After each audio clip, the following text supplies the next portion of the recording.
전차가 부대 정문 앞에 섰습니다. 전쟁이라도 난 걸까요? 아니요. 더 충격적인 이유였습니다. 그날 철문을 두드린 전차는 무기도 위협도 아닌 단 한 병사의 침묵을 깨기 위해 왔습니다. 그 침묵 속엔 군 전체를 뒤흔들 진실이 숨어 있었죠. 지금부터 군복의 무게에 대한 아무도 몰랐던 이야기를 시작합니다. 그 전에 잠깐 구독과 좋아요 부탁드리며 오늘의 이야기 속으로 함께 들어가 볼까요? 7월의 마지막 주 전국에 폭염경보가 내려진 그날 오후였습니다. 강원도 모 부대 사격장은 아스팔트가 녹을 듯한 뜨거운 열기로 가득했죠. 온도계는 37도를 가리키고 있었고 구름 한 점 없는 하늘에서 쏟아지는 직사광선은 마치 불덩어리 같았습니다. 사격장 대기선에는 20명의 장병들이 일렬로 서 있었습니다. 모두 방탄복과 탄띠를 착용한 채 무거운 소총을 어깨에 맨 상태였죠. 그 중에서도 맨 끝에 서 있던 윤지후 일병은 유독 창백해 보였습니다. 20살의 어린 나이, 아직 군 생활에 완전히 적응하지 못한 듯한 모습이었죠. 다음 사수 준비. 교관의 날카로운 목소리가 사격장에 울려 퍼졌습니다. 하지만 앞선 사수들의 사격이 계속 지연되면서 대기 시간은 점점 길어지고 있었습니다. 처음 30분이라고 했던 대기 시간은 어느새 1시간을 넘어서고 있었죠. 윤지우는 목이 바짝 말라 침을 삼키려 했지만 입안은 이미 메말라 있었습니다. 방탄복 안쪽으로는 땀이 강물처럼 흘러내렸고 무거운 장비들이 어깨를 짓누르고 있었죠. 머리가 점점 어지러워지기 시작했지만 감히 자리를 이탈할 수는 없었습니다. 군대에서는 명령 없이 대열을 벗어나는 것 자체가 큰 문제가 되니까요. 물 좀 마셔도 될까요? 옆에 서 있던 동기가 조심스럽게 물었습니다. 하지만 교관의 대답은 차갑기만 했죠. 사격 끝날 때까지 대기. 집중력 떨어뜨리지 마. 그렇게 또 30분이 흘렀습니다. 윤지후의 시야가 흐릿해지기 시작했죠. 발밑이 휘청거리고 귀에서는 이상한 소리가 들려왔습니다. 심장이 너무 빨리 뛰어서 가슴이 터질 것 같았죠. 하지만 윤지우는 꾹 참았습니다. 약한 모습을 보일 수 없다는 생각 때문이었어요. 땀방울이 눈에 들어가 따가웠지만 손으로 닦을 수도 없었습니다. 소총을 놓칠 수 없었거든요. 다리는 점점 후들거렸고 호흡도 가빠지기 시작했습니다. 머릿속이 하얗게 변해가는 것을 느꼈지만 윤지우는 이것이 위험한 신호라는 것을 깨닫지 못했죠. 주변 동료들도 비슷한 상황이었습니다. 모두 땀범벅이 되어 있었고 얼굴은 붉게 달아올라 있었어요. 하지만 누구도 먼저 나서서 힘들다고 말하지 못했습니다. 군대에서는 그런 것이 나약함으로 여겨지니까요. 시간이 더 흘러대기 시간이 2시간에 가까워질 무렵 윤지우의 상태는 더욱 악화되었습니다. 시야가 깜빡거리기 시작했고 현실감이 떨어지는 느낌이었죠. 마치 꿈속에 있는 것 같았습니다. 윤지후 일병, 준비됐나? 드디어 윤지후의 차례가 왔습니다. 윤지후는 비틀거리는 다리로 겨우 대답했죠. 예, 준비됐습니다. 목소리는 떨렸지만 윤지우는 최대한 또렷하게 말하려고 노력했습니다. 사로 입구까지는 고작 몇 걸음이었지만 그 거리가 마치 수십 미터처럼 느껴졌어요. 한 걸음, 2걸음 내디딜 때마다 머리가 더욱 어지러워졌습니다. 사로에 진입하려는 바로 그 순간이었습니다. 쿵! 윤지후의 몸이 앞으로 곧게 쓰러졌습니다.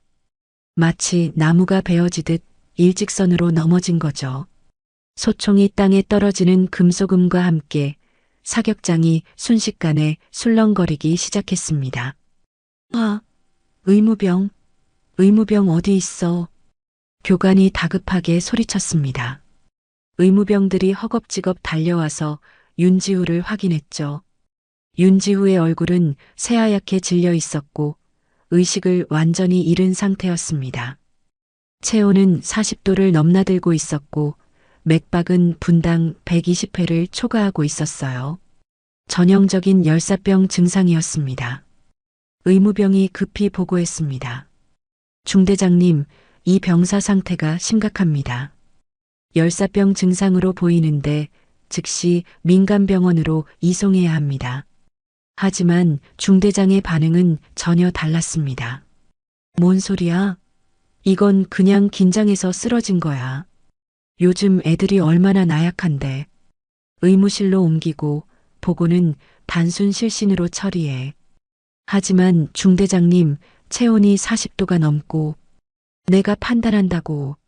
괜히 큰 문제 만들지 말고 조용히 처리해. 그렇게 윤지우는 들것에 실려 부대 의무실로 이송되었습니다. 하지만 이 모든 상황을 한 사람이 조용히 지켜보고 있었죠. 바로 윤지후의 후임이자 동료인 이지훈 상병이었습니다. 시간이 지날수록 상황은 더욱 심각해졌습니다. 지후의 생명이 위험할 수도 있는 상황이었지만 부대 내부에서는 이상한 침묵이 흐르고 있었습니다. 마치 이 모든 일을 조용히 덮어버리려는 듯한 분위기였죠. 지휘통제실의 문은 굳게 닫혀 있었습니다. 오후 3시 대대장 김태성 중령은 책상 앞에 앉아 의무관이 작성한 진료 기록을 받아들고 있었습니다. 그의 얼굴은 굳어 있었고 눈썹은 깊게 찌푸려져 있었죠. 에어컨이 돌아가고 있었지만 실내의 공기는 무겁기만 했습니다. 열사병 의심? 김태성 중령이 진료 기록을 보며 날카롭게 물었습니다. 의무관 박준호 대위는 긴장한 표정으로 고개를 끄덕였습니다. 예, 증상을 봤을 때 명백한 열사병으로 보입니다. 즉시 민간병원으로 이송해야 합니다. 김태성 중령은 펜을 들어 진료 기록지에 열사병 의심이라는 단어에 굵은 줄을 그었습니다. 그리고 그 옆에 다른 글씨를 적어 넣었죠. 미쳤어? 열사병이라고 써놓으면 감찰 들어온다. 과도한 긴장에 의한 실신으로 받고 박준호 대위는 당황스러운 표정을 지었습니다. 하지만 중령님, 환자의 상태를 봤을 때 닥쳐. 김태성 중령의 목소리가 지휘통제실에 울려 퍼졌습니다. 너는 의사가 아니라 군인이다. 부대의 명예가 먼저야, 알겠나? 그리고 민간병원은 절대 안 돼. 소문 돌면 사단에서 감찰 나온다고. 김태성 중령은 찬찬히 말했습니다. 그의 목소리에는 확고한 의지가 담겨 있었죠. 부대 의무실에서 치료하고 며칠 지나면 괜찮아질 거야. 신병들이 원래 그래. 정신력이 부족해서 그런 거다. 박준호 대위는 더 이상 말하지 못하고 조용히 고개를 끄덕였습니다. 양심과 명령 사이에서 갈등하고 있었지만 결국 계급의 무게 앞에서 굴복할 수밖에 없었습니다. 윤지후 일병은 의식을 되찾지 못한 채 부대 의무실에 격리되어 있었고 그의 상태는 시간이 지날수록 더욱 심각해지고 있었습니다. 훈련 통제 기록에도 수정 지시가 내려졌습니다.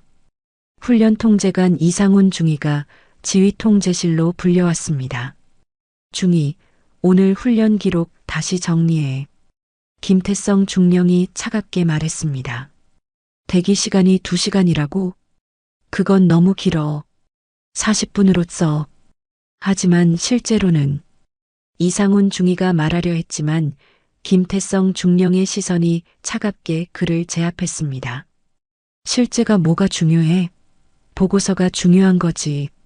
그리고 기온도 38도가 아니라 28도로 써. 폭염경보 내린 날에 야외 훈련했다고 하면 또 문제되거든. 이상훈 중위는 아무 말도 할 수 없었습니다. 진실을 왜곡하라는 명령이었지만 거부할 수도 없었죠. 그는 마음속으로 윤지후 일병을 생각하며 괴로워했지만 결국 명령에 따를 수밖에 없었습니다. 그리고 이 일은 절대 외부로 새어나가면 안 돼. 특히 윤지후 일병 부모한테는 연락하지 마. 김태성 중령이 덧붙였습니다. 며칠 있다가 깨어나면 그때 가족한테 연락하는 거야. 지금은 불필요한 소동만 일으킬 뿐이다. 의무실에서는 윤지후 일병의 상태가 계속 악화되고 있었습니다. 체온이 40도를 넘나들고 있었고 의식은 여전히 돌아오지 않았습니다. 의무병들은 불안해하고 있었지만 위에서 민간병원 이송을 금지했기 때문에 부대 내에서만 치료할 수밖에 없었죠. 박준호 대위는 몇 번이나 민간병원 이송을 재건의했지만 매번 거부당했습니다. 환자 상태가 심각합니다. 정말로 민간병원으로. 안 된다니까? 부대에서 할 수 있는 모든 치료를 다 해봐. 그래도 안 되면 그때 생각해보자.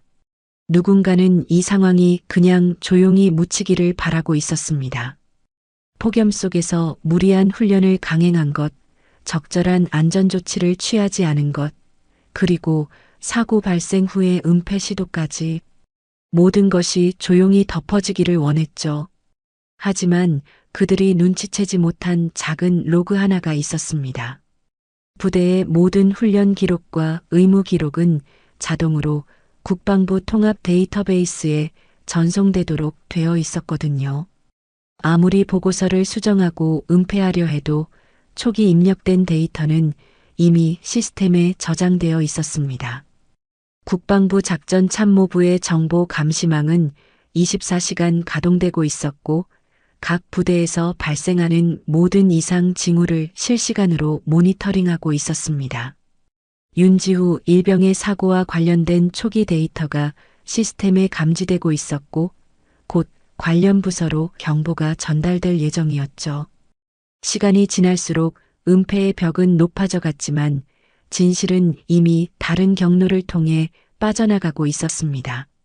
그리고 그 진실은 곧 예상치 못한 곳에서 폭발적인 반응을 일으키게 될 것이었습니다.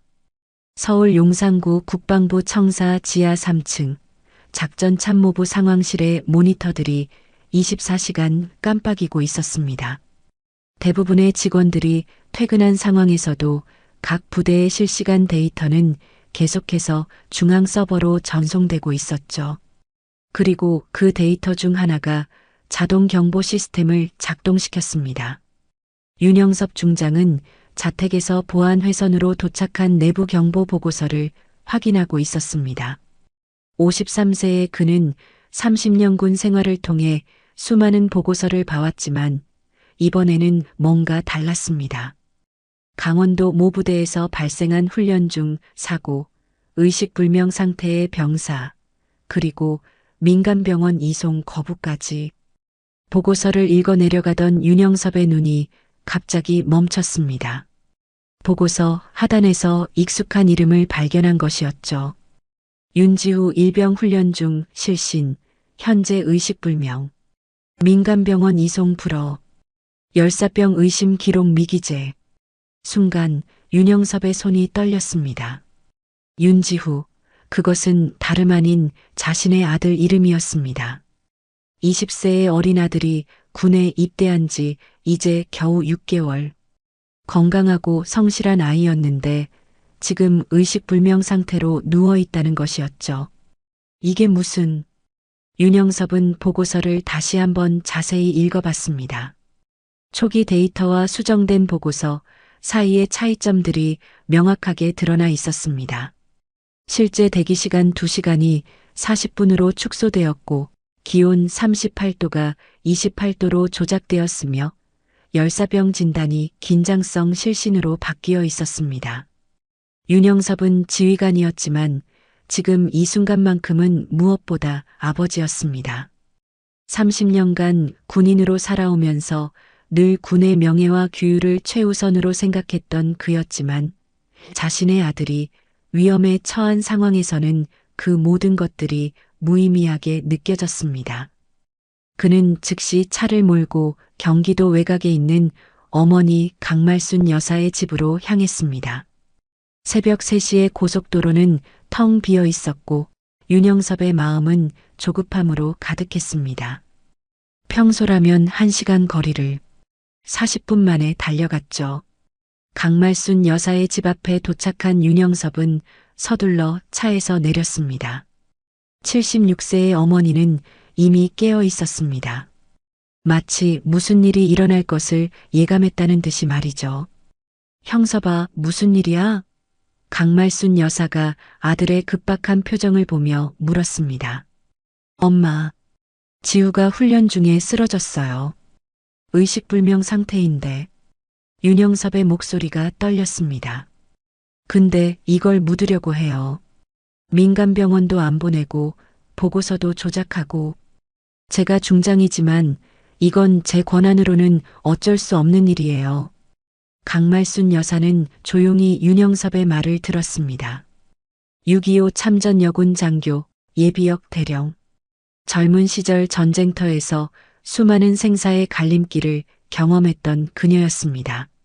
전쟁 중에도 포기하지 않았던 그 강인함이 지금도 그대로 남아 있었죠. 그래서 전차가 필요한 거구나. 강말순 여사가 차분하게 말했습니다. 윤영섭은 어머니의 의도를 즉시 이해했습니다. 때로는 정당한 권력의 행사만으로는 부족할 때가 있고 그럴 때는 더 강력한 메시지가 필요하다는 것을 말이죠. 강말순 여사는 오래전 접어둔 군복과 계급장이 든 상자를 꺼냈습니다. 30년 전에 전역할 때 마지막으로 입었던 군복이었죠. 시간이 많이 지났지만 여전히 단정하게 보관되어 있었습니다. 군복은 권력이 아니라 책임이라는 걸 보여주자꾸나. 두 사람은 함께 준비를 시작했습니다. 윤영섭은 정복을 차려입었고 강말순 여사도 예비역 대령 군복을 꺼내 입었습니다. 그리고 가장 중요한 것, 전차를 준비해야 했죠. 윤영섭은 작전 참모부의 권한을 이용해 인근 기계화사단에 전차 한 대의 임시 운용을 요청했습니다. 이유를 물어보면 뭐라고 하시겠습니까? 기계화사단 당직사관이 조심스럽게 물었습니다. 훈련용이라고 해. 자세한 건 나중에 설명하겠다. 윤영섭의 목소리에는 단호함이 담겨 있었습니다. 새벽이 밝아오면서 K1, A1 전차 한 대가 준비되었습니다. 강말순 여사는 전차 조종을 직접 배운 적은 없었지만 전쟁 중에 각종 군용 장비를 다뤘던 경험이 있었습니다.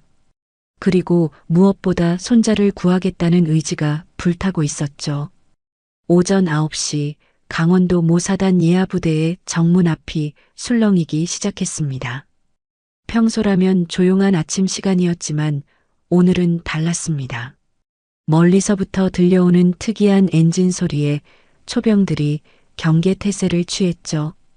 그 소리는 점점 가까워지고 있었습니다. 먼지를 일으키며 K1, A1 전차 한 대가 천천히 부대 정문으로 접근했습니다. 47톤의 철강 덩어리가 만들어내는 위압감은 상상을 초월했죠. 전차의 무한 궤도가 아스팔트를 짓누르며 내는 소리가 부대 전체에 울려 퍼졌습니다. 초병들은 이런 상황을 본 적이 없어서 당황하고 있었습니다. 전차 뒤를 따라 검정색 군용 SUV 한 대가 정차했습니다. 부대 내부에서는 급히 간부들이 뛰어나왔습니다. 중대장 박민수 소령, 대대장 김태성 중령까지 모두 정문으로 달려왔죠. 이게 대체 무슨 상황이야? 김태성 중령이 당황한 표정으로 중얼거렸습니다. 전차 해치가 천천히 열렸습니다. 그리고 그 안에서 군복을 입은 강말순 대령이 모습을 드러냈습니다. 76세의 나이에도 불구하고 그녀의 모습은 당당했습니다. 예비역 대령 계급장이 선명하게 빛나고 있었고 30년 전의 군복이지만 여전히 위엄을 잃지 않고 있었죠.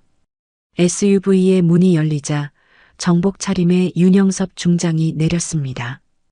그의 어깨 위에 달린 세 개의 별이 아침 햇살에 묵직하게 빛났습니다. 53세 현직 중장의 위엄과 아버지로서의 분노가 동시에 느껴졌죠. 부대 간부들은 순간 얼어붙었습니다. 초병 김상우 일병은 완전히 얼어붙은 채로 서 있었습니다. 군 생활 6개월 동안 이런 상황은 처음이었거든요.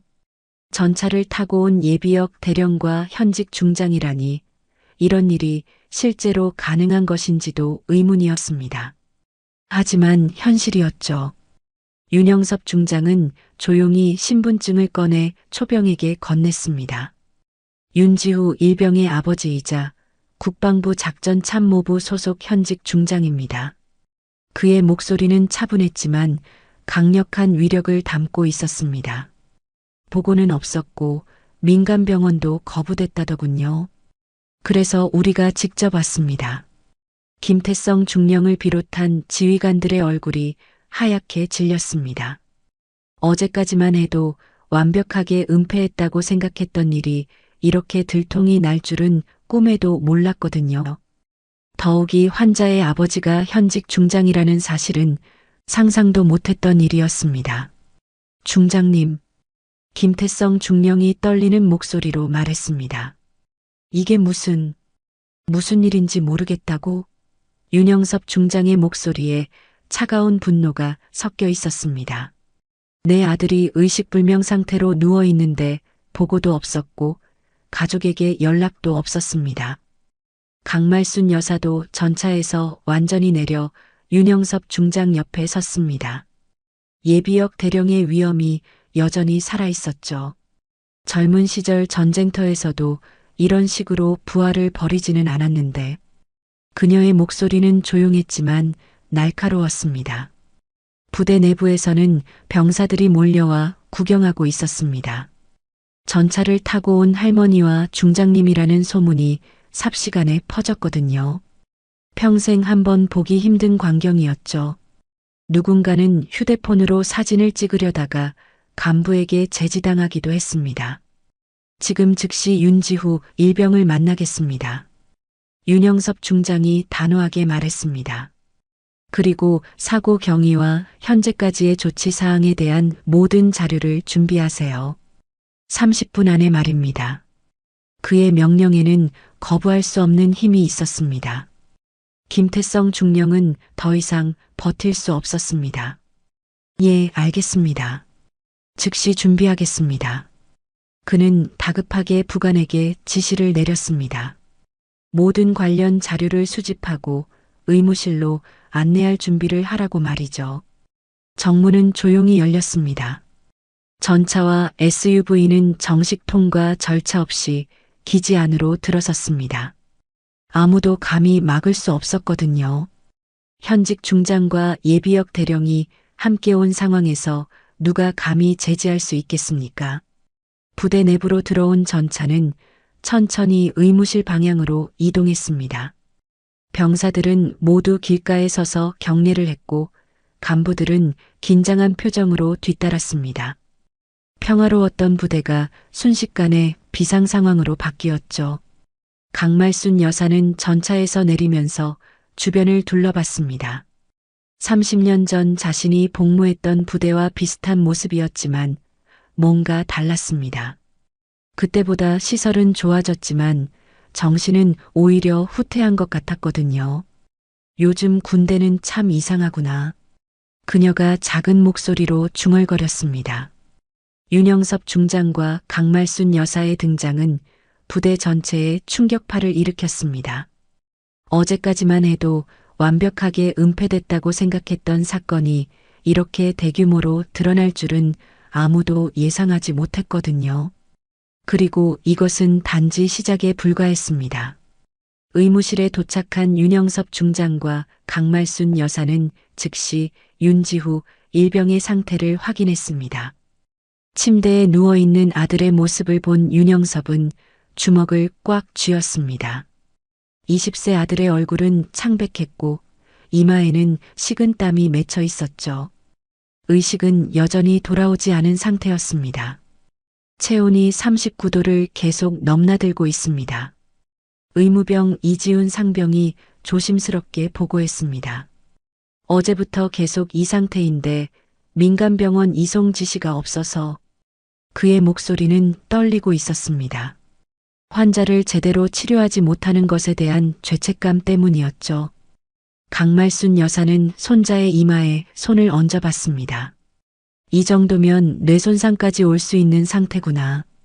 6.25 전쟁 중 의무부대에서 근무했던 경험이 있던 그녀는 열사병의 위험성을 잘 알고 있었습니다. 당장 민간병원으로 옮겨야 해. 윤영섭 중장은 의무관 박준호 대위를 불렀습니다. 지금까지 어떤 치료를 했나? 기본적인 해열 처치와 수액 공급을 했습니다만 박준호 대위는 말을 잇지 못했습니다. 사실 부대 의무실의 장비로는 한계가 있었거든요. 왜 민간병원으로 안 보냈나? 윤영섭 중장의 질문에 박준호 대위는 고개를 숙였습니다. 대대장님 지시로. 대대장 지시? 윤영섭의 목소리에 분노가 섞였습니다. 환자 생명보다 부대 체면이 더 중요하다는 거냐? 한편 지휘통제실과 훈련통제본부에서는 급하게 자료를 정리하고 있었습니다. 어제까지 조작했던 모든 기록들을 다시 원래대로 복구해야 했거든요. 하지만 이미 늦었습니다. 윤영섭 중장은 국방부 시스템을 통해 원본 데이터를 모두 확인할 수 있었으니까요. 실제 대기시간 2시간, 기록상 40분? 윤영섭이 훈련 기록을 보며 차갑게 물었습니다. 실제 기온 38도, 기록상 28도? 이게 뭔가? 이상훈 중위는 대답할 수 없었습니다. 거짓말을 할 수도 진실을 말할 수도 없는 상황이었죠. 강말순 여사는 따로 의무병들과 이야기를 나누고 있었습니다. 정말 어떤 상황이었는지 솔직하게 말해보렴. 그녀의 부드러우면서도 권위 있는 목소리에 의무병들은 진실을 털어놓기 시작했습니다. 사격장에 그늘이 하나도 없었어요. 이지훈 상병이 조심스럽게 말했습니다. 물통도 얼음도 준비되지 않았고 윤일병은 방탄복과 완전 무장 상태로 2시간 넘게 햇빛 아래 서 있었어요. 2시간 넘게 강말순 여사가 놀란 표정을 지었습니다. 폭염경보가 내린 날에? 예. 그리고 쓰러진 후에도 한참 동안 방치됐어요. 간부들이 정신력 부족한 애 하나 빠졌다고 했거든요. 윤영섭 중장은 즉시 국방부 감찰실에 연락을 취했습니다. 즉시 감찰반을 파견하십시오. 강원도 모부대에서 중대한 사안이 발생했습니다. 그의 목소리는 단호했습니다. 현직 중장으로서 공식 감찰을 요청합니다. 김태성 중령은 완전히 패닉 상태에 빠졌습니다. 어제까지만 해도 완벽하게 무마시킬 수 있다고 생각했던 일이 이렇게 커질 줄은 몰랐거든요. 더욱이 환자의 아버지가 현직 중장이라는 사실은 상상도 못했던 일이었습니다. 중령, 이런 일이 있을 줄 알았다면. 박민수 소령이 변명하려 했지만 김태성 중령은 그를 제지했습니다. 닥쳐. 지금 변명할 때가 아니야. 어떻게 수습할지 생각해봐. 당일 오후 2시 국방부 감찰반이 부대에 도착했습니다. 감찰관 정태성 준장을 비롯해 5명의 감찰팀이 헬리콥터로 급파된 것이었죠. 윤영섭 중장님의 공식 감찰 요청에 따라왔습니다. 관련자 전원 대기시키십시오. 감찰반은 즉시 조사에 착수했습니다.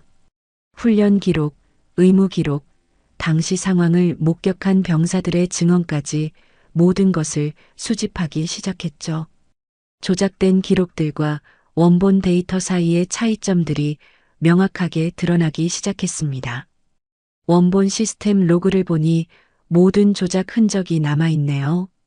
감찰관이 냉정하게 말했습니다. 언제, 누가 어떤 내용을 수정했는지 다 기록되어 있습니다. 디지털 시대에 완벽한 은폐는 불가능했던 것이죠. 이지훈 상병은 더 이상 참을 수 없었습니다. 그는 머뭇거리다가 용기를 내어 진실을 말하기 시작했습니다. 윤일병.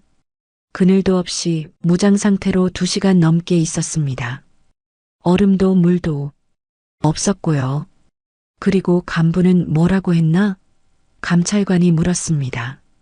정신력 부족한 애 하나 빠졌다고 그렇게 말했습니다. 이지훈 상병의 증언은 녹음되고 있었고 이것은 곧 중요한 증거가 될 것이었습니다. 감찰 과정에서 더 많은 진실들이 드러났습니다. 폭염 속 무리한 훈련 강행, 안전조치 미비, 사고 발생 후 은폐 시도, 그리고 가족에 대한 연락 거부까지 모든 것이 체계적으로 조작되고 있었던 것이죠. 윤영섭 중장과 강말순 여사의 현직 중장과 예비역 대령의 동시 조치는 부대 전체를 뒤흔들어 놓았습니다. 어제까지 침묵 속에 묻혀있던 진실이 마침내 세상 밖으로 나오기 시작한 것입니다. 그리고 이제 책임자들은 그에 따른 대가를 치러야 할 시간이 다가오고 있었습니다. 감찰이 시작된 지 이틀 후 모든 진실이 낱낱이 드러났습니다. 국방부 감찰반의 정밀 조사 결과 이번 사건은 단순한 실수가 아니라 체계적인 은폐 시도였다는 것이 명백해졌죠. 디지털 포렌식을 통해 모든 기록 조작 과정이 시간순으로 복원되었습니다. 정태성 준장이 감찰 결과를 발표했습니다. 중대장 박민수 소령은 폭염경보 발령 상황에서도 야외 훈련을 강행했으며 적절한 안전조치를 취하지 않았습니다. 박민수 소령의 얼굴은 창백했습니다. 20년 군 생활이 이렇게 끝날 줄은 몰랐거든요. 대대장 김태성 중령은 사고 발생 후 상급 부대로의 보고를 누락시켰으며 가족에 대한 연락을 금지했습니다. 감찰관의 목소리는 차가웠습니다. 또한 훈련 기록과 의무 기록 조작을 직접 지시했습니다. 김태성 중령은 아무 말도 할 수 없었습니다. 증거가 너무 명확했거든요. 시스템 로그에는 그가 언제 어떤 내용을 수정 지시했는지까지 상세히 기록되어 있었습니다. 디지털 시대에 완벽한 은폐란 존재하지 않았던 것이죠. 의무관 박준호 대위는 의학적 판단보다 상급자 지시를 우선시하여 환자 치료에 적절한 조치를 취하지 않았습니다. 감찰관이 계속 읽어내려갔습니다. 열사병 진단을 긴장성 실신으로 조작하여 진료 기록에 허위 기재했습니다. 박준호 대위는 고개를 푹 숙이고 있었습니다. 의사로서 환자를 최우선으로 생각해야 했는데 조직 논리에 굴복했던 자신이 부끄러웠습니다. 변명의 여지가 없습니다. 라고 그가 작은 목소리로 중얼거렸죠. 감찰 결과에 따라 군은 공식적인 징계 조치를 발표했습니다. 박민수 소령에게는 정직 3개월과 보직 해임이 내려졌습니다. 25년 군 생활에서 처음 받는 중징계였죠. 그의 진급 가능성은 사실상 사라졌습니다. 김태성 중령에게는 더욱 무거운 처벌이 내려졌습니다. 정직 6개월과 대대장 보직 즉시 해임, 그리고 예편 권고 조치였습니다. 30년 군 생활의 마지막이 이렇게 끝나게 된 것이죠. 모든 것을 잃었다는 것이 그의 솔직한 심정이었습니다. 박준호 대위에게는 가장 엄중한 처벌이 기다리고 있었습니다. 의료진으로서 환자 치료를 방해하고 의료 기록을 조작한 것은 용서받을 수 없는 행위였거든요. 징계위원회는 그에게 중징계 후 전역 조치를 내렸습니다. 의료진이 환자보다 조직을 우선시하는 것은 있을 수 없는 일입니다. 징계위원장이 엄중하게 말했습니다. 특히 생명이 위험한 상황에서 적절한 치료를 지연시킨 것은 의료인 윤리에 정면으로 위배되는 행위입니다. 부대 전체에는 군기 위반 경고 조치가 내려졌습니다. 기록 은폐 행위에 대한 강력한 경고였죠. 앞으로 유사한 사례가 발생할 경우 더욱 엄중한 처벌이 따를 것이라는 메시지였습니다. 이 모든 과정을 지켜본 병사들은 충격에 빠졌습니다. 평소 절대적 권위로 여겨지던 간부들이 이렇게 처벌받는 모습을 본 것은 처음이었거든요. 특히 이지훈 상병은 자신의 증언이 이렇게 큰 변화를 가져올 줄은 몰랐다고 했습니다. 윤영섭 중장은 군 공식 브리핑에서 이번 사건에 대해 발표했습니다. 이번 사건은 단순한 훈련 중 실신이 아닙니다. 침묵과 은폐가 만들어낸 병사의 위기였습니다. 그의 목소리에는 확고한 의지가 담겨 있었죠. 우리 군은 더 이상 잘못된 일을 침묵으로 덮지 않겠습니다. 윤영섭이 계속 말했습니다. 군복은 진실을 숨기는 갑옷이 아니라 진실을 보호하는 방패여야 합니다. 앞으로 유사한 사례가 발생하지 않도록 제도적 개선을 추진하겠습니다. 강말순 여사도 언론과의 인터뷰에서 소감을 밝혔습니다. 손자 한 명을 구하기 위해 전차를 끌고 왔지만 결국 우리가 구한 건 군의 정신이었습니다. 76세 할머니의 이 한마디는 많은 사람들에게 깊은 감동을 주었죠. 부대 내부에서는 대대적인 개혁 작업이 시작되었습니다. 폭염기 훈련 안전 수칙이 새롭게 마련되었고 사고 발생 시 즉시 보고 체계가 구축되었습니다. 또한 의료진의 독립적 판단권이 보장되도록 규정이 개정되었죠. 이제야 제대로 된 군대가 되는 것 같습니다. 한 병사가 조용히 말했습니다. 진실을 말하는 것이 더 이상 두렵지 않은 환경이 만들어지고 있었거든요. 침묵의 문화가 조금씩 변화하기 시작한 것입니다. 새 간부의 군복 탈의식은 조용히 진행되었습니다. 화려했던 계급장들이 하나씩 떨어져 나갔고 그들의 군 생활은 치욕적인 기록과 함께 막을 내렸습니다. 반면 진실을 말한 의무병들과 증언한 병사들은 오히려 존경을 받게 되었죠. 옷을 벗은 자들과 옷을 지킨 자들 사이의 경계가 명확해진 순간이었습니다. 군복의 진정한 의미가 무엇인지를 모든 사람들이 깨닫게 된 사건이었죠. 징계 조치가 내려진 지 이틀 후 서울대병원 중환자실에서 기적 같은 일이 일어났습니다. 윤지후 일병이 천천히 눈을 뜬 것이죠. 3일간 의식불명 상태로 누워있던 그가 마침내 깨어난 순간이었습니다. 의료진들도 안도의 한숨을 내쉬었습니다. 윤지후가 처음 본 것은 자신을 내려다보고 있는 두 사람이었습니다. 하나는 군복을 입은 할머니 강말순 여사였고 다른 하나는 정복 차림의 아버지 윤영섭 중장이었습니다. 두 사람 모두 눈시울이 붉어져 있었죠. 지후야, 할머니가 왔다. 강말순 여사의 목소리가 떨렸습니다. 76세의 할머니가 손자를 위해 전차까지 끌고 온 일이 이제는 전국적으로 알려진 상황이었습니다. 그녀의 손이 지후의 이마를 부드럽게 어루만졌죠. 할머니, 아빠. 지후의 목소리는 갈라져 있었습니다. 며칠간 의식을 잃고 있었던 탓에 목이 마르고 쉰 소리가 났죠. 하지만 그 목소리를 듣는 순간 윤영섭과 강말순 여사는 마음속 깊은 곳에서 안도감이 밀려왔습니다. 많이 아팠지? 윤영섭이 아들의 손을 잡으며 조심스럽게 물었습니다. 평소라면 엄격한 아버지였지만 지금은 그저 걱정 많은 아빠일 뿐이었습니다. 괜찮다. 이제 다 괜찮아졌어. 지우는 천천히 주변을 둘러봤습니다. 부대 의무실이 아니라 제대로 된 병원이었습니다. 최신 의료 장비들이 갖춰져 있었고 간호사들이 전문적인 치료를 해주고 있었죠. 여기는 어디예요? 서울대병원이야. 내가 쓰러진 후에 급히 옮긴 거다. 윤영섭은 조용히 아들에게 그동안 있었던 일을 설명해 주었습니다. 부대에서 사고를 은폐하려 했던 것, 할머니와 함께 전차를 끌고 간 것, 그리고 관련자들이 모두 처벌받은 것까지.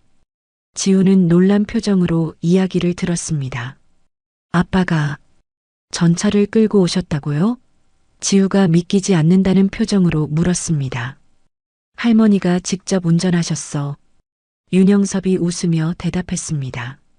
76세의 전차 운전은 쉬운 일이 아니었는데 손자를 위해서라면 뭐든 할 수 있다고 하시더라. 강말순 여사가 지우의 손을 꼭 잡았습니다. 지우야, 넌 잘못한 게 하나도 없다. 폭염 속에서 2시간 넘게 완전 무장으로 서 있었으면 누구든 쓰러질 수밖에 없어. 그녀의 목소리에는 따뜻함과 동시에 분노가 섞여 있었죠. 하지만 전 약해서.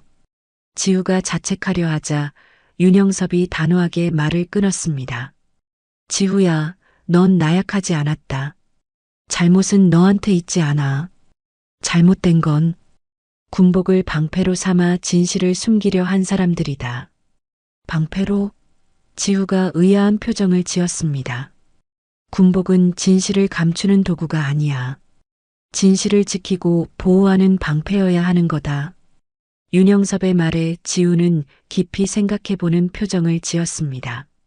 강말순 여사가 손자에게 더 중요한 이야기를 해주었습니다. 지우야, 이번 일로 많은 게 바뀌었어. 폭염기 훈련 안전수칙이 새로 만들어졌고 모든 부대에 안전장비가 보급될 예정이야. 내가 겪은 일이 다른 병사들은 겪지 않게 될 거다. 지우는 그제서야 자신의 사고가 단순한 개인적 불운이 아니었다는 것을 깨달았습니다.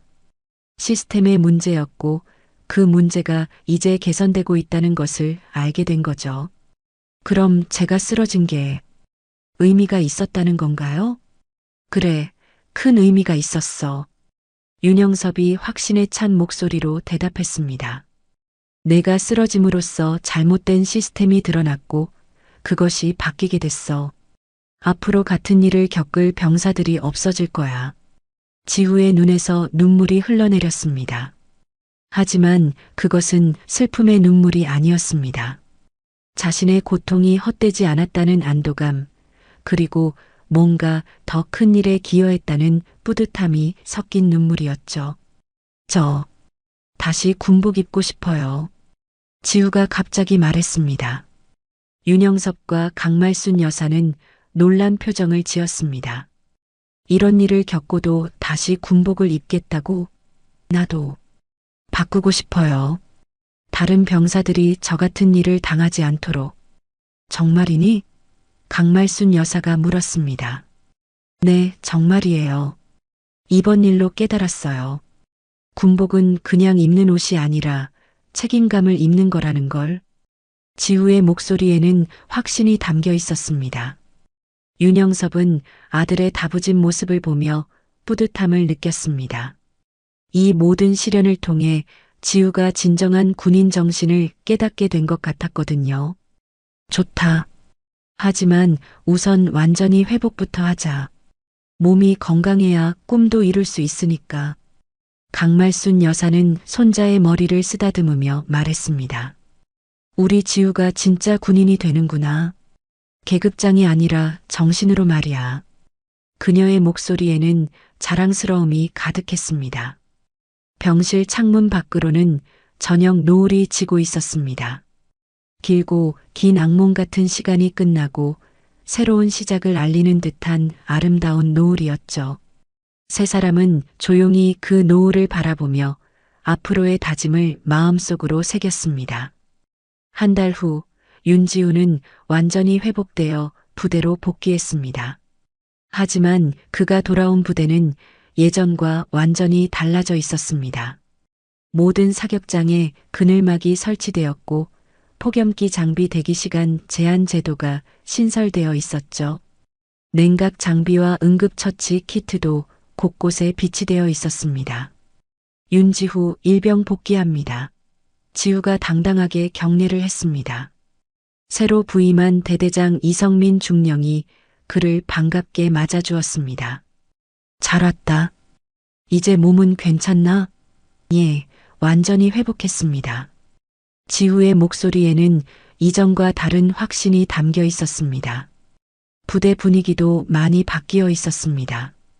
병사들이 자유롭게 의견을 표현할 수 있는 환경이 조성되었고, 안전에 관련된 문제는 누구든지 즉시 보고할 수 있게 되었죠. 침묵의 문화가 소통의 문화로 바뀌고 있었습니다. 지우는 신병교육 태스크포스 팀에 배치되었습니다. 그의 경험을 바탕으로 새로운 안전교육 프로그램을 만드는 일이었죠. 실제 경험자가 만드는 교육 자료가 가장 현실적일 거야. 이성민 중령이 지우에게 임무를 부여하며 말했습니다. 지우는 열정적으로 교육 자료를 정리했습니다. 폭염기 훈련 시 주의사항, 열사병 초기 증상 인식법, 응급처치 요령까지 자신이 겪었던 고통을 다른 병사들이 겪지 않도록 하는 것이 목표였죠. 매일 밤늦게까지 자료를 정리하고 검토했습니다. 이 부분은 좀 더 구체적으로 써야 할 것 같아요. 지우가 동료들과 토론하며 자료를 수정했습니다. 실제로 겪어본 사람이 말하니까 설득력이 다르네요. 다른 팀원들도 지우의 의견을 적극적으로 받아들였죠. 그런 어느 날 지우는 책상 위에 조용히 육군사관학교 입교 서류를 올려놓았습니다. 팀원들이 놀란 표정으로 그를 바라봤습니다. 지우야, 이게 뭐야? 사관학교에 지원하려고 합니다. 지우의 대답에 모든 사람들이 당황했습니다. 이런 일을 겪고도? 한 선임이 의아해했습니다. 지우는 차분하게 대답했습니다. 이런 일을 겪었기 때문입니다. 나는 약해서 쓰러진 게 아니에요. 진실이 없어서 쓰러진 거였거든요. 이제 나도 그런 군인이 되고 싶어요. 그런 군인? 진실을 지키는 군인이요. 부하들을 진짜로 보호할 수 있는 지휘관이 되고 싶어요. 지우의 눈에는 확고한 의지가 담겨 있었습니다. 한 달 전에 그와는 완전히 다른 모습이었죠. 이성민 중령도 지우의 결심을 지지해 주었습니다. 좋은 생각이다. 내가 겪은 경험이 좋은 지휘관을 만드는 밑거름이 될 거야. 그는 지우의 사관학교 지원에 적극적인 추천서를 써주었습니다. 한편 강말순 여사는 집에서 뉴스를 보고 있었습니다.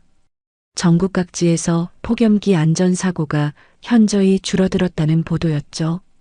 윤지우 사건 이후 군 전체의 안전의식이 크게 개선되었다는 전문가의 분석이 나오고 있었습니다. 할머니, 뉴스 봤어요? 지우가 전화를 걸어왔습니다. 그래, 봤다. 우리 지우 덕분에 많은 병사들이 안전해졌구나. 강말순 여사의 목소리에는 자랑스러움이 가득했습니다. 그리고 할머니 사관학교에 지원하기로 했어요. 지우의 말에 강말순 여사는 잠시 침묵했습니다. 그리고 나서 웃음소리가 들려왔습니다. 그래, 그게 맞다. 경험한 사람이 바꿔야지. 윤영섭 중장도 아들의 결정을 전폭적으로 지지했습니다. 아버지로서도 군인으로서도 자랑스럽다. 그는 지우에게 말했습니다. 내가 앞으로 만들어갈 군대가 기대된다. 몇 달 후 지우는 사관학교 입학시험에 합격했습니다. 필기시험뿐만 아니라 면접에서도 높은 점수를 받았죠. 왜 군인이 되려고 하나? 라는 질문에 대한 그의 답변이 면접관들에게 깊은 인상을 줬습니다. 저는 군복의 진정한 의미를 배웠습니다. 그것은 권력이 아니라 책임이라는 것을요. 앞으로 그런 책임감을 가진 군인이 되고 싶습니다. 지우의 답변은 진정성이 느껴졌고 면접관들도 고개를 끄덕였습니다. 입학 전날 밤 강말순 여사는 지우와 함께 조용한 시간을 보냈습니다. 지우야, 우리가 너한테 물려준 게 뭔지 아니? 뭐예요, 할머니? 훈장도 아니고 계급도 아니야. 그것은 정의다. 정의요? 그래, 옳은 것을 옳다고 말할 수 있는 용기. 잘못된 것을 잘못됐다고 외칠 수 있는 힘. 그게 바로 우리가 너한테 물려준 가장 소중한 유산이야. 강말순 여사의 말에 지우는 깊이 고개를 끄덕였습니다. 전차보다 무거운 유산이구나. 지우가 중얼거렸습니다. 맞아. 47톤짜리 전차보다 훨씬 무겁지. 하지만 그만큼 소중한 거야. 강말순 여사가 손자의 어깨를 다독이며 말했습니다. 사관학교 입학식 날 윤영섭과 강말순 여사는 자랑스러운 마음으로 지우를 배웅했습니다. 새로운 군복을 입은 지우의 모습은 당당했습니다. 이제 그는 진정한 의미에서 군인이 되어가고 있었죠. 말하지 않은 자는 옷을 벗었고 외친 자는 군인이 되었다. 강말순 여사가 조용히 중얼거렸습니다. 침묵했던 간부들은 군복을 벗고 떠났지만 진실을 외쳤던 젊은이는 진짜 군인이 되어가고 있었습니다. 몇 년 후 지우가 진짜 장교가 되어 부하들을 지휘하게 될 때 그는 할머니와 아버지로부터 물려받은 가장 소중한 유산인 정의를 실천하게 될 것입니다. 그리고 그 정의는 또 다른 세대로 이어져 갈 것이죠. 군복은 침묵의 갑옷이 아닙니다. 진실을 드러낼 용기 위에 입는 옷입니다. 그리고 그 진실을 지켜가는 것이 바로 진정한 군인의 모습인 것입니다.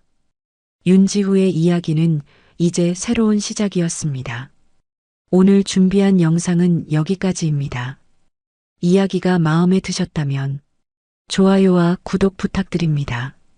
그리고 여러분의 이야기도 꼭 댓글로 들려주시면 함께 더 깊은 따뜻한 대화를 나눌 수 있을 것 같습니다. 더 재밌는 영상으로 찾아뵙겠습니다. 감사합니다.